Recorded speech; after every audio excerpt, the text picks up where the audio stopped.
Taste the Daily.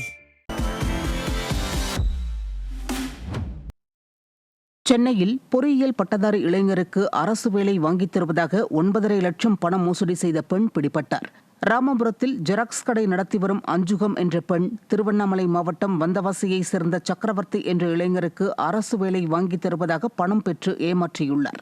விடிய அரசின் ஏவல் துறையினர் கும்பகர்ண தூக்கத்தில் இருப்பதால் மோசடி பேர்வழிகள் பெருகிவிட்டதாக குற்றம் சாட்டப்படுகிறது.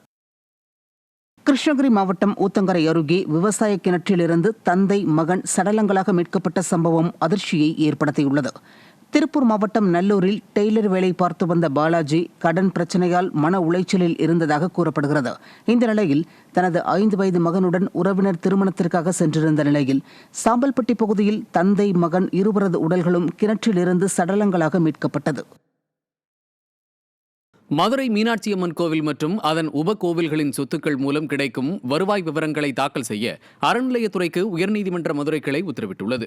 கோவில் சொத்துக்களை பாதுகாப்பது தொடர்பான வழக்கு விசாரணைக்கு வந்தது. அப்போது மீனாட்சியம்மன் கோவில் மற்றும் உப கோவில்களுக்கு சொந்தமான சொத்துக்கள் எங்கெங்கு இருக்கிறது, அதன் மூலம் கிடைக்கும் வருவாய் எதற்கு பயன்படுத்தப்படுகிறது உள்ளிட்ட விவரங்களை அக்டோபர் 7ஆம் தேதிக்குள் அறிக்கையாக தாக்கல் செய்ய அறநிலையத்துறைக்கு உத்தரவிடப்பட்டது.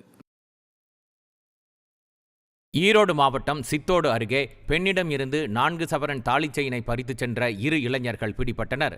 மேட்டு நாசுவம்பாளையத்தை சேர்ந்த பவித்ரா என்ற பெண்ணிடம் ஷேர்சாட் மூலம் பழகிய ராஜகுமாரன், டெல்லிராஜ் ஆகியோர் 4 சவரன் தாலி செயினை பறித்துச் சென்றனர்.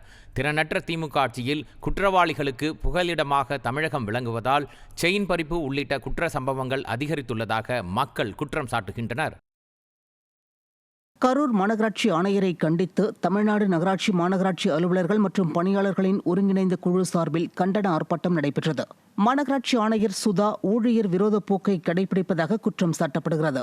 CPF பணத்தை வங்கிக் கணக்கில் செலுத்தாமல் இருப்பதாகவும் பெண்களை இரவு 8 மணி வரை வேலை செய்ய வைப்பதாகவும் அடுக்கடுக்கான குற்றச்சாட்டுகளை முன்வைத்தும் ஸ்டாலின் அரசு கண்டுகொள்ளவில்லை என்றும் குற்றச்சாட்டு எழுந்துள்ளது. கரூர் மாநகராட்சி ஆணையர் திரு KM சுதா அவர்கள் தொடர்ந்து ஊழியர்களுக்கு ஒரு விரோத போக்கு மாதிரி பண்ணிட்டு இருக்காருங்க.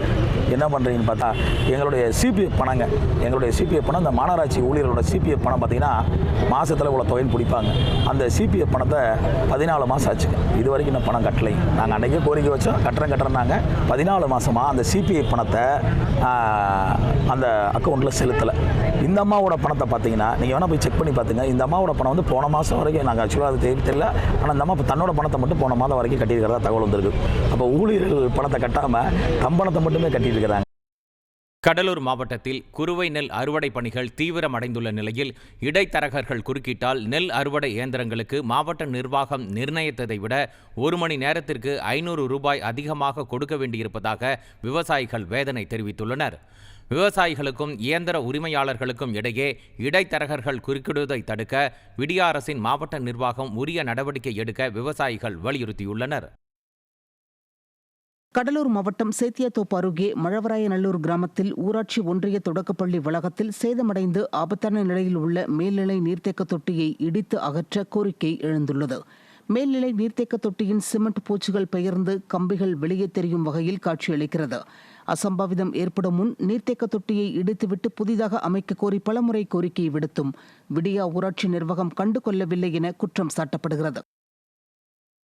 சென்னை குரோம்பேட்டை, பல்லாவரம் பகுதிகளில் வெள்ள பாதிப்புகளுக்கு காரணமான மழைநீர் வடிகால்வாய் ஆக்கிரமிப்புகளை அகற்ற உத்தரவிடக் கோரிய மனுவுக்கு தமிழக அரசு அறிக்கை தாக்கல் செய்ய சென்னை உயர்நீதிமன்றம் உத்தரவிட்டுள்ளது. மனு விசாரணையின் போது கால்வாய் மற்றும் மழைநீர் வடிகால் பகுதிகளில் ஆக்கிரமிப்புகள் உள்ளதாக தாசில்தார், VAO உள்ளிட்டோர் உறுதி செய்தும் இன்னும் 30க்கும் மேற்பட்ட ஆக்கிரமிப்புகள் அகற்றப்படவில்லை என மனுதாரர் தரப்பில் தெரிவிக்கப்பட்டது. பெரம்பலூர் மாவட்டம் வேப்பந்தட்டை அருகே சட்டவிரோதமாக மான் இறைச்சியை விற்க முயன்ற 3 பேர் பிடிபட்டனர்.